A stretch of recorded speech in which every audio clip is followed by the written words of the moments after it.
Hi, I'm Alex Sherman, and for my project, I read Information Inequality, Deepening Social Crisis in America by Herbert Schiller. Schiller was Professor Emeritus of Communication at UCSD and published this book back in 1996, but its arguments are still relevant today. The general argument of the book is that information systems, and the content carried by them, are increasing inequality in society. Schiller discusses a wide range of topics, including education, cable news, and special effects.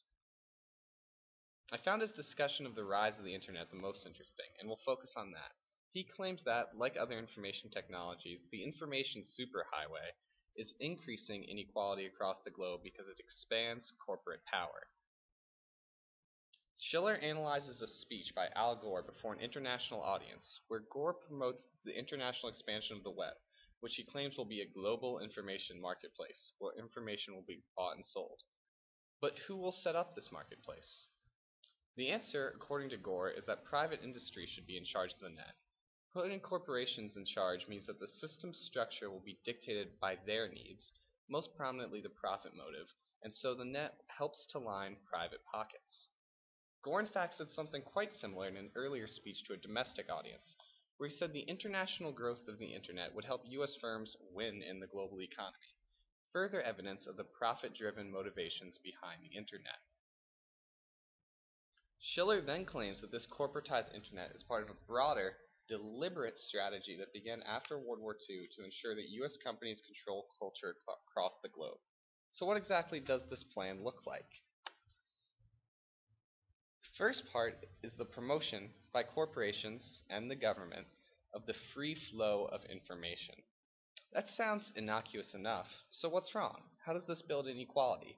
The answer is that, in the post-war era, U.S. media and communications companies were the only ones who could compete on a global scale, having the advantages of both a head start in the domestic marketplace and a nation relatively unscarred by war, and their early dominance solidified and still endures today. The second part is the government's support of transportation and information technology, which gave U.S. companies an early lead in those sectors. Consider, for example, the dominance of heavily subsidized U.S. aircraft makers and airlines across the globe. A key area in this part was the government's huge efforts in developing satellite technologies, which moved information from the British-controlled cables to the American satellites and thus gave American companies a leg up on competitors in the information economy.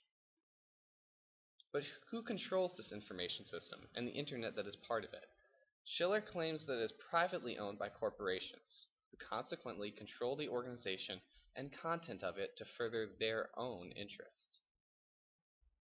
Note also that we are talking about a small group of mega-firms holding the reins of the information system. Schiller describes them as the true power wielders of this area, who are usurping the traditional duties that once belonged to government. This is very visible in media industries, where there is a drive to control all aspects of the market. Consider Sony. Films are made using Sony cameras and computers, distributed by Sony, then played using Sony's Blu-ray format on Sony's machines linked up to Sony televisions. So corporations control this network. What does that mean for us? Schiller answers that the private basis of the net means that it promotes inequality. The promise that the web will even out disparities is patently false. Why? Recall that, since private industries control the network, they tailor it to suit their needs, the biggest of which is the drive for profit. And who provides the most profit? Those who are already at the top, with the income to buy corporate products. Thus, private companies align the network with the interests of the upper classes in order to make money. And so the system as a whole, and specifically the Internet, comes to underpin and elevate those classes while excluding or harming those underneath, increasing inequality. And this result is widening across the globe. Corporations are, due to the global information network, becoming transnational giants beyond any state's control, meaning that there is little government can do about this inequality, even if it wanted to. That is the end of this part of Schiller's argument. You can take it or leave it as you please. Regardless of your opinion, we should all respect Schiller for raising, way back in 1996, issues about the web that are still being discussed today.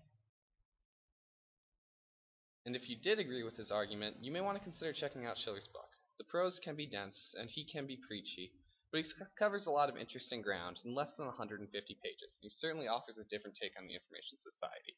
Thank you.